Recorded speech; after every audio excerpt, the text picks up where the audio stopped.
আমাকে আরেক ছাত্র এসে জিজ্ঞেস করতেছে, হুজুর বলেন তো দেখি তরিকতের উসুলগুলা কি কি? পৃথিবীর সমস্ত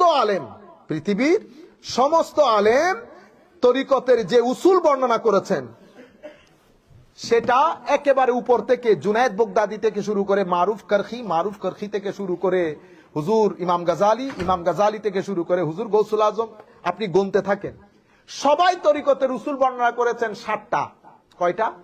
মানে এগুলো তাসাউফের মূলনীতি। কি কি? আমি এই তাসাউফের মূলনীতিটা ইবনে খালদুন আছে না, ইবনে খালদুন, ওনার কিতাব আছে মুকাদ্দামা, এটা সোশ্যাল সায়েন্সের উপর লেখা প্রথম কিতাব। ওনাকে সোশ্যালজির জনক বলা হয়। উনি আল মুকাদ্দামার মধ্যে তাসাউফের এই উসুলগুলা বর্ণনা করেছেন। তাসাউফের উসুল কি? তাসাউফের উসুল হচ্ছে উকুফ আলাল ইবাদা, সামগ্রিক জীবনকে আল্লাহর ইবাদতের মধ্যে কাটানো। আপনি জিজ্ঞেস করবেন, হুজুর বিয়ে শাদী করবো না? না, বিয়ে শাদী ইবাদত, কাজ করতেছেন সেটাও ইবাদত। ইবাদত কাকে বলে? ইবাদত বলা হয় আপনার ডিভোশন দিয়ে আল্লাহর প্রতি সম্মান জানানো, এটাকে বলে ওয়ার্শিপ। এবার আপনি যেই জায়গায় থাকেন না কেন, বান্দাকে মর্দে হক হচ্ছে ওয়াকুলুবুহুম, তারা যেখানেই থাকুক তাদের অন্তরের মধ্যে জিক্রে ইলাহি জারি থাকে, আল্লাহর হায়া থাকে। তারা সব ধরনের কাজ করতে পারে না, আল্লাহর হায়া তাদেরকে ওই ধরনের কাজ থেকে দূরে রাখে।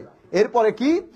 এনকেতা ইলাল্লাহ, সব সময় দৃষ্টি আল্লাহর দিকে নিবদ্ধ থাকে, আল্লাহর সীমা লঙ্ঘন হচ্ছে কিনা, আল্লাহর রেজামন্দির মধ্যে কোনো খলল পেদা হচ্ছে কিনা।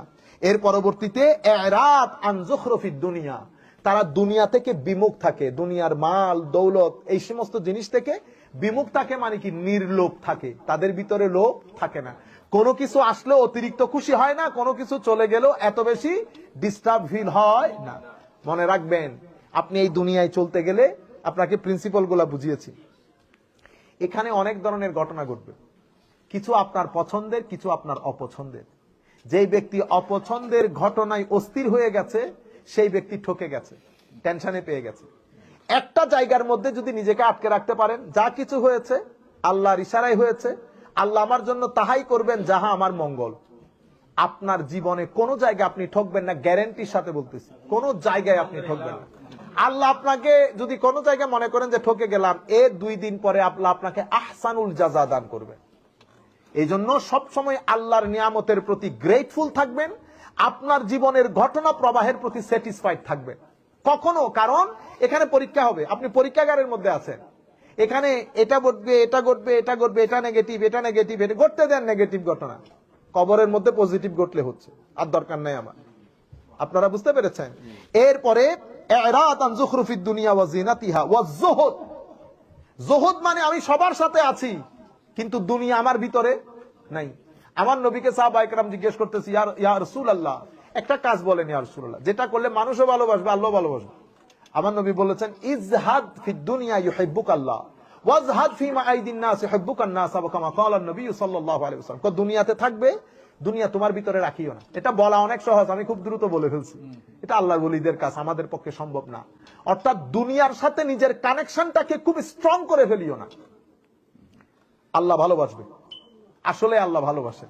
আপনি যখন নির্লোভ হন, আমার আল্লাহ অসম্ভব মহব্বত করেন বান্দাদেরকে। মানুষের সাথে থাকবি, মানুষের পকেটের দিকে তাকাবি না, মানুষ পছন্দ করবে। এর পরবর্তীতে আল ইনফিরাত আনিল খালক ওয়াল খালওয়া, সৃষ্টি থেকে। এখন আপনি যার সাথে থাকেন সে তো আপনাকে দুনিয়ার কথা বলতে থাকবে, কিছু সময় একাকিত্বে থেকে আল্লাহর সৃষ্টি নিয়ে গভীর কন্টেম্পলেশন করা, যেটাকে আমরা মুরাকাবা বলি।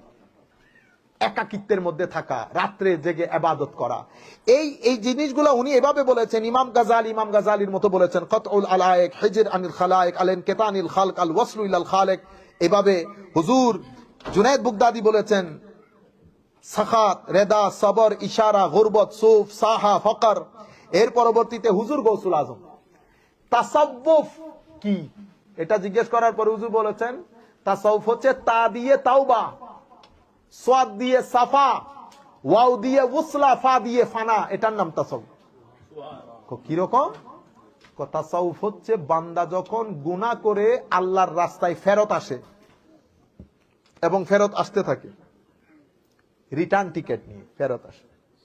বুঝতে পেরেছেন? আসতে থাকে, আসতে থাকে, আসতে থাকে, তাওবা শুরু হয়ে গেছে, এক মঞ্জিল থেকে আরেক মঞ্জিল, এক মঞ্জিল থেকে তো তওবা পবিত্র কোরআনের মধ্যে আছে না, মুনিব, উনিব, এভাবে বলা হয়। তওবার মাধ্যমে প্রথমে ইনাবা আসে, এভাবে করতে করতে করতে করতে তাওবাতুন নাসুহা হয়ে যায়। যখন তাওবাতুন নাসুহা হয়ে যায় তো আল্লাহ বান্দার উপর খুশি হয়ে যায়, বান্দা আল্লাহর উপর খুশি হয়ে যায়। তখন ওয়াদিয়ে উসলা, তখন বান্দার মনে আল্লাহর মহব্বত, আল্লাহর অন্তরে বান্দার মহব্বত হয়ে যায়। যখন এটা হয় তো তাসাব্বুফ, সাদ দিয়ে সাফা হয়। তওবার মধ্যে বান্দা ভিতরকে পরিষ্কার করতে থাকে করতে থাকে, তার কলব আরশুল্লাহ হয়ে যায়, ফাতে ফানা হয়ে যায়, সে আল্লাহর চরিত্রে চরিত্রবান হয়ে যায়। এটার নাম তাসাব্বুফ, রংঢঙের নাম তাসাব্বুফ না। জিকির করা এটা তাসাউফ তরিকতের মধ্যে ডেভেলপমেন্টের জন্য দরকার, কিন্তু জিকিরের নাম তাসাউফ না। আপনি প্রথম যুগের লেখা সমস্ত কিতাবাদি পড়েন, তাসাউফ বলা হয়েছে কাকে? ওখানে আপনি সাবজেক্ট পাবেন কিতাবুত তাওবা, কিতাবুল ওয়ারা, কিতাবুল ইখলাস। আমি সমস্ত সুফিয়ায়ে কেরাম তাসাউফের যে নির্যাস বলেছেন, সেই নির্যাসটা 5টা সেন্টেন্স আপনাদেরকে বলি, 5 শব্দে। এটা আপনি মনে করতে পারেন তাসাউফের জগতে লিখিত গত 1200 বছরে সমস্ত কিতাবের নির্যাস, তাসাউফ বুঝার জন্য, তরিকত বুঝার জন্য। কি? ইখলাস ফিন নিয়া, নিয়তকে আল্লাহ বাদে বাকি সব কিছু থেকে সরিয়ে এনে নিয়তকে পরিশুদ্ধ করা, নাম্বার 1। নাম্বার 2 হচ্ছে ইলমে নাফে, এরপরে জ্ঞান অর্জন করা। জ্ঞান কিসের? পঞ্চ ইন্দ্রিয়ের, শরীয়তের জ্ঞান, কলবের মাধ্যমে তরিকতের জ্ঞান অর্জন করা। এরপরে আমালে সালেহা, এই কাজের মধ্যে ইবাদত দিয়ে, রিয়াজত দিয়ে, জিকির দিয়ে, তিলাওয়াত দিয়ে আমালে সালেহা করা।